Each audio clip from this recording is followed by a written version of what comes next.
Good morning friends. Last class में हमने बात किया था जब हम केवल मॉलिक्यूल्स का स्ट्रक्चर के बारे में बात कर रहे थे। आज हम जा रहे हैं पढ़ने वैसा मॉलिक्यूल्स का स्ट्रक्चर एंड हाइब्रिडाइजेशन जिनमें कम से कम एक लोन पेयर भी हो, जिनमें कम से कम एक लोन पेयर भी है। चलिए हम बात करते हैं। मान लीजिए सबसे पहला हम केस ले रहे हैं, फर्स्ट वाला, कि अगर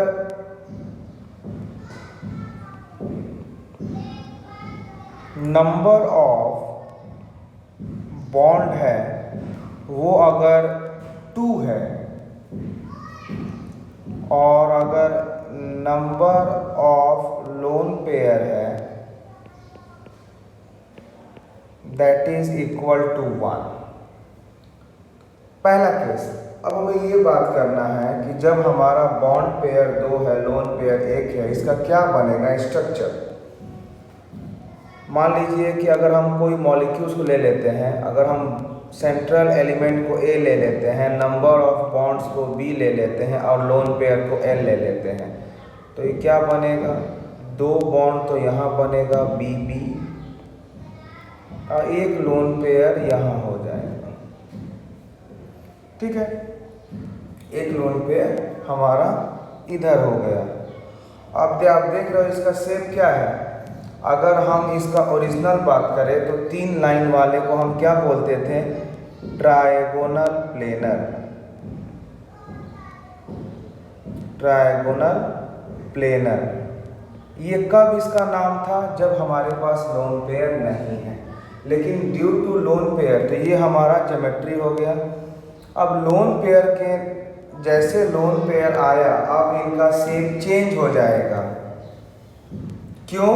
क्योंकि ये लोन पेयर, ये बॉन्ड पेयर आपस में क्या करेंगे, रिपल्शन।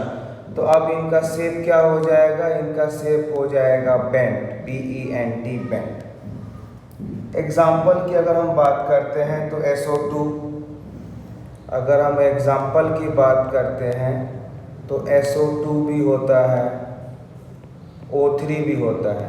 देखो कैसे, मान लो अगर हमसे कोई बात बोले कि आपको SO2 का शेप बनाना है, कैसे होगा, देखो S double bond O double bond O, और आपको पता है कि सल्फर के आउटर मोस्ट में 6 इलेक्ट्रॉन होते हैं, 6 में से 4 तो बॉन्डिंग में आ गए और एक लोन पेयर यहाँ आ गया। क्लियर है। अगर मैं O3 की बात करूँ तो कैसे बनता है, O double bond O single bond O। तो ये भी क्या हो गया, आपको पता है कि ऑक्सीजन के आउटर मोस्ट में इलेक्ट्रॉन 6 हैं, इसने 3 बॉन्ड किया, एक लोन पेयर। तो ये हमारे हो गए बेंट से, पहला केस। दूसरा केस का बात करते हैं, जब हम सेंट्रल एलिमेंट को A लेते हैं, नंबर ऑफ बॉन्ड को 3 लेते हैं और लोन पेयर 1 लेते हैं, तब क्या होगा। देखिए central metal 1, number of bond 3, 1 2 3 और लोन पेयर 1। अब इसका नाम क्या हो जाएगा, अगर मैं इसकी ज्योमेट्री की बात करूं तो ओरिजिनली ये क्या है, टेट्राहेड्रल। क्या है ये है टेट्राहेड्रल, लेकिन लोन पेयर आने के साथ इसके शेप में चेंज होता है। क्यों? क्योंकि लोन पेयर बॉन्ड पेयर आपस में क्या करते हैं, रिपल्शन करते हैं। तो शेप क्या हो जाएगा इसका शेप हो जाएगा ट्रायगोनल प्लेनर। क्या शेप हो जाएगा, शेप हो जाएगा इसका ट्रायगोनल प्लेनर। अगला हम थर्ड केस की बात करते हैं, जब हमारा सेंट्रल एलिमेंट वही है, नंबर ऑफ बॉन्ड हमारा 2 है और लोन पेयर भी 2 है। अब क्या होगा, देखो A है, हमारे पास 2 बॉन्ड हैं और मेरे पास 2 लोन पेयर हैं। L डिनोट्स लोन पेयर, 2 मेरे पास लोन पेयर हैं। तो अगर ओरिजिनली ये किसका शेप फॉलो कर रहा है, ओरिजिनली ये टेट्राहेड्रल का ज्योमेट्री फॉलो कर रहा है, तो टेट्राहेड्रल कब होता है? जब हमारे चारों के चारों बॉन्ड होते हैं, लेकिन यहाँ तो केवल 2 ही बॉन्ड है और 2 लोन पेयर है। Lone pair repulsion, lone pair bond pair repulsion. तो शेप क्या हो जाएगा इसका? बेंट। क्या शेप हो जाएगा? बेंट। एग्जाम्पल क्या लोगे इसका? Water, H2O। कैसे? देखो, ऑक्सीजन का 2 H से बॉन्ड हो गया और ऑक्सीजन के आउटर मोस्ट में इलेक्ट्रॉन 6 होते हैं, 6 में से इसने 2 इलेक्ट्रॉन का बॉन्डिंग कर लिया, बचा 4 electron. 4 electron means 2 lone pair. तो क्या? एक central atom, 2 bond pair, 2 lone pair. यही फॉर्मूला है हमारा। क्लियर है? चलिए अगला केस हम आते हैं।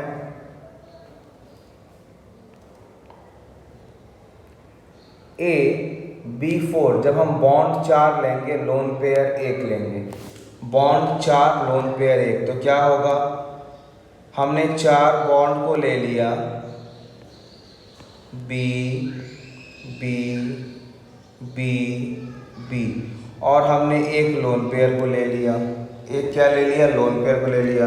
अगर इसका हम ओरिजिनली बात करें तो ओरिजिनली कुछ शेप इसका ऐसे होता है। अगर आप प्रीवियस नोट्स देखे होंगे तो याद होगा, ओरिजिनली कुछ ऐसे शेप होता है। तो ओरिजिनल शेप में से क्या बोलेंगे? Trigonal bi pyramidal. Trigonal bi pyramidal, ये इसका ओरिजिनली शेप है। तो ये शेप का फॉलो करेंगे जब सारे के सारे बॉन्ड हो, कोई भी लोन पेयर ना हो, लेकिन इसमें एक हमारा लोन पेयर है, यानी इसका शेप कुछ चेंज होगा। और शेप क्या हो जाएगा इसका? शीशॉ। जो बच्चे के आप स्कूल में खेलते होंगे, शीशॉ। क्या शेप हो जाएगा? शीशॉ। एग्जाम्पल इसका SF4। The example is SF4। Next हम बात करते हैं केस का। जब हम लेंगे central metal 1, number of bond रहेगा 3 और लोन पेयर रहेगा 2। तो सेंट्रल 1 तो रहेगा, बॉन्ड हमारा 3 रहेगा और लोन पेयर 2 रहेगा। बॉन्ड 3 है, लोन पेयर 2 है। अब देखो, अगर हम इसकी ओरिजिनली जब सारे के सारे बॉन्ड हम करेंगे कंसीडर, तो इसका नाम हो जाएगा TBP। फुल फॉर्म क्या होता है? Trigonal bi pyramidal. Trigonal bi pyramidal. लेकिन यहाँ 2 लोन पेयर है, लोन पेयर है मतलब ज्योमेट्रिक डिस्टर्ब होगा और इसका शेप क्या हो जाएगा? T shape. शेप क्या हो जाएगा इसका? T shape. क्लियर? चलो अगला केस हम आते हैं। जब हमारा सेंट्रल एटम 1 हो, नंबर ऑफ बॉन्ड 5 हो, लोन पेयर 1 हो। अब कैसे बनेगा? ये 5 बोला है, 1 2 3 4 5। ये हमारे 5 के 5 क्या हो गए? बॉन्ड हो गए और हमने लोन पेयर 1 ले लिया। अगर हम सारे के सारे को अगर हम बॉन्ड एज्यूम करते हैं तो इसका नाम हो जाएगा ऑक्टाहेड्रल। लेकिन इसमें एक लोन पेयर है, यानी डेफिनेटली हमारा ज्योमेट्री कुछ ना कुछ चेंज होगा और इसका नाम क्या हो जाएगा? Due to presence of lone pair, square pyramidal.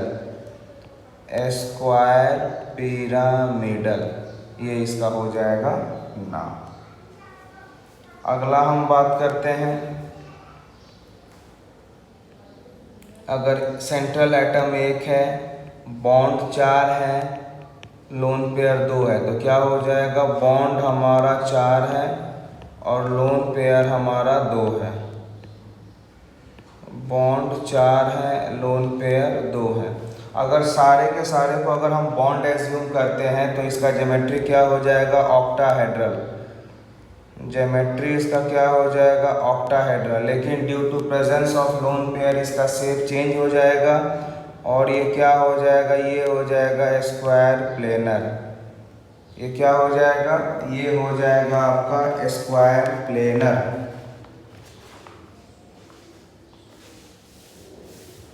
चलिए अगला हम बात करते हैं नेक्स्ट केस की। अगर हम बात करते हैं AB2E,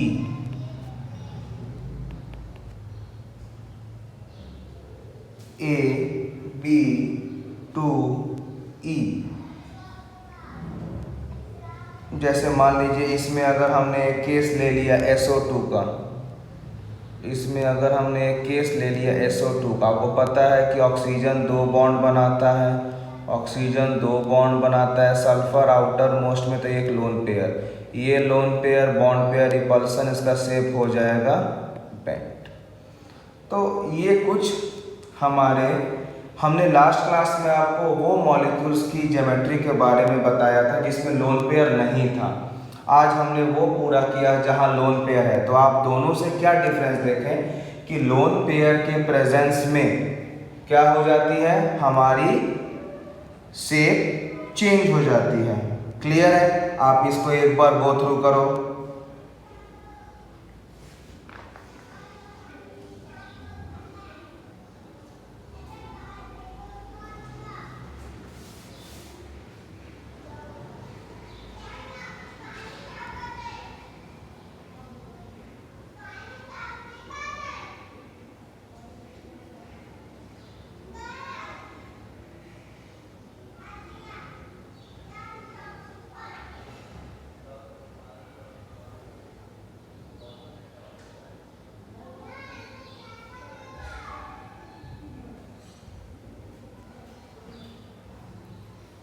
चलिए अगला हम जा रहे हैं बात करने ऑर्बिटल ओवरलैप कॉन्सेप्ट।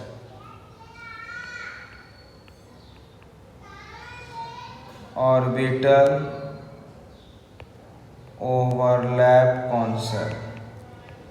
अगला हम जा रहे हैं बात करने ऑर्बिटल ओवरलैप कॉन्सेप्ट। ये क्या होता है, कैसे ऑर्बिटल की ओवरलैपिंग होती है, क्या होती है ये, इसकी हम जा रहे हैं बात करने।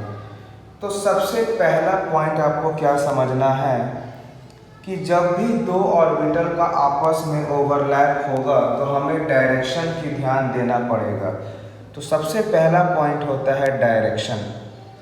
हमें डायरेक्शन का ध्यान देना पड़ता है, क्योंकि अगर आप डायरेक्शन का ध्यान नहीं दोगे ना तो आपका ओवरलैपिंग तो हो जाएगा लेकिन एक परफेक्ट मॉलिक्यूल्स नहीं बनेगा। जैसे मान लो आप घर में सब्जी बना रहे हो, सब्जी पूरे बनाओ और उसमें आप नमक ऐड करना भूल जाओ तो क्या होगा, आपकी सब्जी तो बन जाएंगे लेकिन टेस्ट नहीं आएगा। उसी तरह से है, अगर आप ऑर्बिटल्स की ओवरलैप करते हो तो ये आपका सबसे पहला काम है डायरेक्शन पर फोकस करना। और दूसरा होता है एक्सिस। दूसरा हमें फोकस करना पड़ता है एक्सिस पर। एक्सिस का मतलब कि हमें जो भी ऑर्बिटल आ रहा है both should come from same direction only, तभी जाके हमारा क्या होगा, ओवरलैपिंग होती है। क्या हो जाती है हमारा, तब जाके हमारा ओवरलैपिंग हो जाती है। अब देखो जब ओवरलैपिंग होती है तो इसमें हम लोग 3 केस पढ़ते हैं। इसको हम 3 केस में डिवाइड करेंगे। एक होता है पॉजिटिव ओवरलैप, एक होता है नेगेटिव ओवरलैप और एक होता है जीरो ओवरलैप। कब हम पॉजिटिव ओवरलैप बोलेंगे, कब हम नेगेटिव ओवरलैप बोलेंगे और कब हम जाके जीरो ओवरलैप बोलेंगे, ये हमें देखना है। चलिए हम एक एक करके समझते हैं कि when my overlap is positive, negative और जीरो। सबसे पहला हम जा रहे हैं बात करने जब हमारा पॉजिटिव ओवरलैप हो रही है। जब हमारा पॉजिटिव ओवरलैपिंग हो रहा है तो पॉजिटिव ओवरलैप, जैसे मान लीजिए हमने 2 ऑर्बिटल ले लिया p का, हमने 2 ऑर्बिटल लिया p का। आपको हम सिखाए थे एटॉमिक में p हमारा ऐसे बनता है और प्लस दूसरा हमने p ऐसे लिया। अब सबसे पहले हमने क्या बोला, डायरेक्शन। तो अगर डायरेक्शन ओवरलैपिंग है, हमने इसको भी एज्यूम किया एज px, इसको भी एज्यूम किया px। अब इनका डायरेक्शन px हो गया यानी x एक्सिस, ये x एक्सिस। जब ओवरलैपिंग हो रही है यानी एक रहेगा प्लस, एक रहेगा माइनस, एक रहेगा प्लस, एक रहेगा माइनस। अब जब ये दोनों क्लोज आएंगे तो ये हमारा कुछ ऐसे बन जाएगा, एक पहला p और ये दूसरा p, माइनस ये हुआ माइनस, ये प्लस, ये प्लस। तो ये हमारा हो गया एक p ऑर्बिटल का ओवरलैप करना। ओवरलैपिंग में आप क्या देख रहे हो कि पहला p का प्लस और दूसरा p का प्लस ओवरलैप कर रहा है, इसीलिए इसको हम क्या बोलते हैं, पॉजिटिव ओवरलैपिंग। क्या बोलते हैं इसको हम, पॉजिटिव ओवरलैपिंग। एक और एग्जांपल लेकर समझते हैं। मान लीजिए आपने यहाँ पर कोई एक p ऑर्बिटल ले लिया p x एक्सिस में, ये प्लस माइनस, साथ में आपने कोई अगर एक s ऑर्बिटल ले लिया s, ये भी आपने लिया s डायरेक्शन में। अब दोनों को ओवरलैप करो तो ये p साथ में ये s, माइनस प्लस प्लस। अब क्या देख रहे हो कि यहाँ पर जो ओवरलैपिंग हुआ p एंड s में, दोनों के पॉजिटिव पॉजिटिव पर ओवरलैपिंग हुआ, तो इसको हम क्या बोलेंगे, पॉजिटिव ओवरलैपिंग। क्या बोलेंगे, पॉजिटिव ओवरलैपिंग। दूसरा हम जा रहे हैं कॉन्सेप्ट बात करने नेगेटिव ओवरलैपिंग का। My second concept is negative overlapping. Negative overlapping का क्या कॉन्सेप्ट है, मान लीजिए ये एक हमारा p है, ये हमारा एक p है। डायरेक्शन मान लो हमने इसको भी लिया px, मैंने इसको भी लिया, लेकिन ये प्लस और माइनस, ये माइनस और प्लस। अब दोनों को आप ऐड करो, ऐड करने के बाद ये क्या बनेगा, जब ऐड किए तो ये माइनस, ये प्लस, ये माइनस, ये प्लस। अब क्या देख रहे हो कि पहला p का प्लस और दूसरा p का माइनस आपस में ओवरलैप हो रहे हैं, यानी एक प्लस और एक माइनस ओवरलैपिंग हो रहा है, तो इसको कंप्लीट हम क्या बोलेंगे, नेगेटिव ओवरलैपिंग। क्या इसको हम बोलेंगे, नेगेटिव ओवरलैपिंग। एक और एग्जांपल ले लो। मान लो आपने एक p ये लिया प्लस एक p ये लिया, अगर इसको प्लस, इसको माइनस, इसको माइनस, इसको प्लस, अब दोनों को ओवरलैप करो तो अब क्या देख रहे हो, ये प्लस, ये माइनस, ये माइनस, ये प्लस, तो इसको हम बोलेंगे नेगेटिव ओवरलैपिंग। लेकिन अगर हमने ऐसे दो लिया p ऑर्बिटल, ये प्लस, ये माइनस, ये प्लस, ये माइनस, तो आप क्या देख रहे हो, कुछ आपका ओवरलैपिंग ऐसे होगा, प्लस का प्लस से, माइनस माइनस, सेम का सेम, तो इसको हम बोलते हैं पॉजिटिव ओवरलैपिंग। अगर प्लस का प्लस के साथ हो तो पॉजिटिव बोलते हैं, माइनस के प्लस के साथ हो तो उसे क्या बोलेंगे, नेगेटिव ओवरलैपिंग। जो हमारा तीसरा केस आता है बेटा, वो होता है जीरो ओवरलैपिंग। ये क्या होता है, जीरो ओवरलैपिंग। जैसे अगर हम बात करें जीरो ओवरलैपिंग का, मान लो मैंने एक p लिया, साथ में एक o ऑर्बिटल ले लिया, तो अब क्या होगा, इसको जब मिलाओगे तो ये ऐसे बनेगा और ये यहाँ आ जाएगा। अब क्या देख रहे हो कि अगर ये प्लस है, ये प्लस, ये माइनस, अब क्या देख रहे हो कि जो ये s ऑर्बिटल है, ये p के, देखो एक यहाँ, एक ऊपर वाले में भी कुछ टच किया, एक नीचे वाले में भी कुछ टच किया, मतलब प्लस के साथ प्लस भी बना रहा है, प्लस के साथ माइनस भी बना रहा है, मतलब इसमें दोनों हो रहा है, पॉजिटिव नेगेटिव। इसीलिए इस केस में जहां दोनों कंडीशन फॉलो हो जाए, पॉजिटिव एंड नेगेटिव, उसको हम क्या बोलते हैं, जीरो ओवरलैपिंग। क्या इसको हम बोलते हैं, उस केस में इसको हम बोलते हैं जीरो ओवरलैपिंग। क्लियर है। चलिए अब हम बात करेंगे कि कितने टाइप्स के ओवरलैपिंग होते हैं जो हमें पढ़ना है। Types of overlapping, types of overlapping.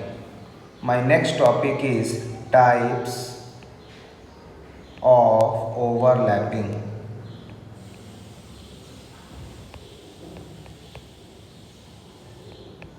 Types of overlapping, ठीक है।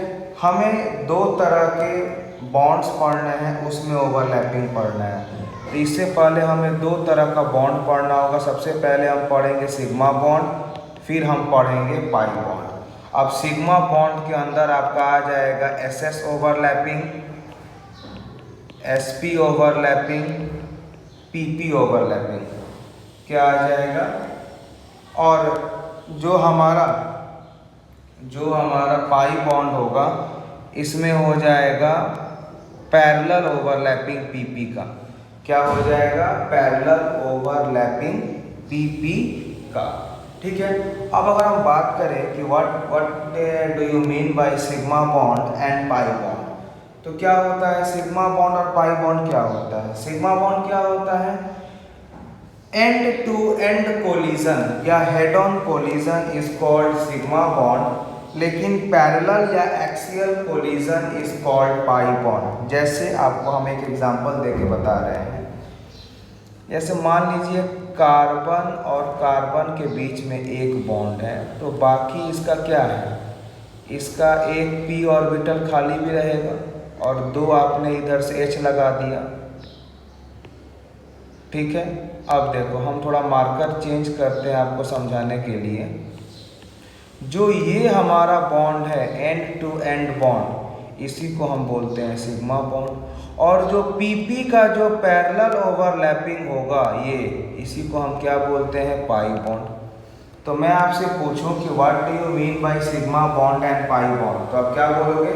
सिग्मा बॉन्ड वो बॉन्ड है जहां पर हेड ऑन हेड कोलिजन होता है, पाई बॉन्ड वो है जहां पर एक्सियल या पैरेलल कोलिजन होता है। समझ में आ गया? हम क्या बोले, what do you mean by sigma bond, तो क्या बोलोगे? Sigma bond is that covalent bond which is formed by end to end और हेड ऑन कोलिजन या ओवरलैपिंग। पाई बॉन्ड क्या होता है? Pi bond is that bond which is formed by axial overlapping which are parallel to each other. समझ में आ रहा है? Yes और नो? अब मान लीजिए मैं आपसे एक और कॉन्सेप्ट की बात करूं कि बेटा सिग्मा और पाई में कौन स्ट्रांग होगा, तो आप देख रहे हो ना कि sigma head on head collision है और पाई क्या है, एक्सियल। तो head on head collision is more stronger than axial overlapping. तो हम क्या बोलेंगे कि sigma bond is more stronger than pi bond. This is the case of stronger. ऐसा क्यों? सिग्मा बॉन्ड क्यों स्ट्रॉन्ग है पाई बॉन्ड से? क्योंकि sigma bond is due to head on head और एंड टू एंड ओवरलैपिंग, लेकिन pi bond is due to parallel और axial overlapping. इसीलिए हम क्या बोल रहे हैं, सिग्मा बॉन्ड ज़्यादा स्ट्रॉन्ग है as compare to pi bond. Clear है?